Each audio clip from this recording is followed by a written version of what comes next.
honest. The less things change, the more they gonna stay the same. I write songs from the heart to erase the pain. Maybe I should go to Vegas, put my money on the haters. Maybe I'm just disillusioned, thinking I can make it. I'm up for the challenge. A lot of these cats' egos supersede their talent. Their reality is imbalanced. We begun hot, and then the buzz stopped. Your favorite rapper got a Pawn Legion lunchbox. Now we're back to piss you off, why the fuck not? You know we dumb hot every time the drums drop.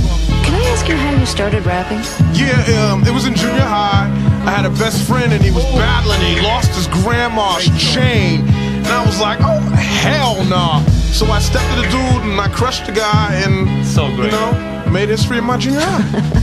When you look at the history of hip-hop, and you know the history of hip-hop pretty well, where do you see yourselves fitting in? I find myself wondering, will the world wonder when we never learn to win? And we wonder why we fight, so we stay rhyming, stay writing, stay pushing through the dark just to get into that light right about now. Things are tougher than they ever been. The world is getting sick through a taste of its own medicine. Stay spilling flows like a Gold Coast levee when I brainstorm. Lights out like Con Edison, refuse to let it die out.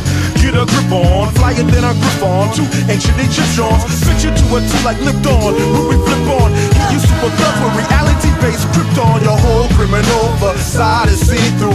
Please leave rap alone, we don't need you. Jump out like Mike mixed with Knievel. Feel the wrath of these everyday people. A lot of people who become suddenly famous and wealthy when they're young can't deal with it. We were famous for like a year, and then both moved back in with our parents, so we had money, but... What was that early period like for you when you were hit with fame and money, and you had to figure out how to handle it? Well...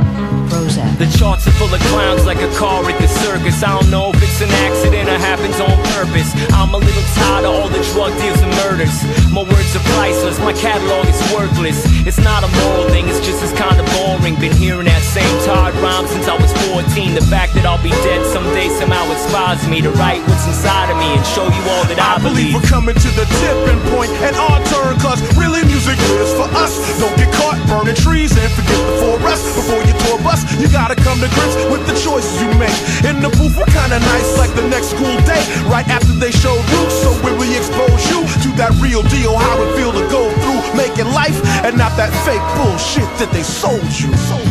Once you perfected your technique and you started working parties and then working in clubs, what was it like for you to see the reaction of the crowds to the thing that you had been doing alone in your home? Well, it was a little weird because, you know, when you're at home, you just, you know, you're in your boxers. Yeah, and people, we didn't know people liked the music. It just, I mean, because we're so good looking. Yeah. It's tough being this handsome.